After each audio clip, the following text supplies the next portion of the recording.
If you want to know how to open a file or link in Chrome browser or make Chrome your default browser, you're in the right place. In this quick tutorial, I'll show you the easiest way to open something directly in Google Chrome, and then I'll show you the best long-term option if you want Chrome to open automatically every time. This is a simple but very useful skill, especially if you work with HTML files, saved web pages, or links you want to view in Chrome instead of another browser.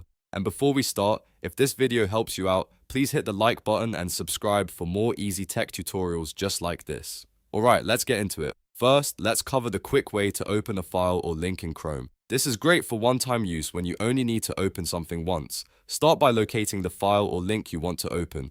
Multitests. This could be an HTML file on your computer, a saved web page, or even another supported file type. Once you've found it, right-click on the file or link. A menu will appear with several options. From that menu, click Open With. You should now see a list of available apps or browsers on your device. Select Google Chrome from the list. As soon as you click it, the file or link will open instantly in Chrome.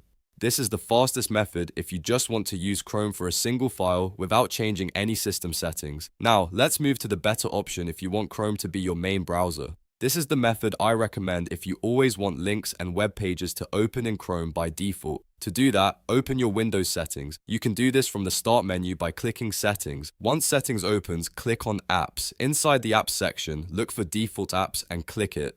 This is where Windows lets you choose which program opens different types of links and files. Now scroll until you find the Web Browser section. You'll usually see your current default browser listed there. Click on it, and a list of browsers will appear. Select Google Chrome. Once you choose Chrome, Windows will set it as the default browser for web links and related browsing tasks. From this point on, most links should open in Chrome automatically instead of another browser. If Chrome doesn't appear right away, make sure it's installed on your computer first, then come back and check the default apps list again.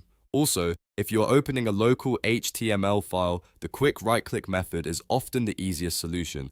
But if you want Chrome to handle browsing all the time, setting it as the default browser is definitely the best option. And that's it. Now you know how to open a file or link in Chrome browser quickly and how to make Google Chrome your default browser in Windows. If this video helped you, don't forget to like this video, subscribe to the channel, and turn on notifications so you never miss the next simple tech guide. Thanks for watching, and I'll see you in the next one.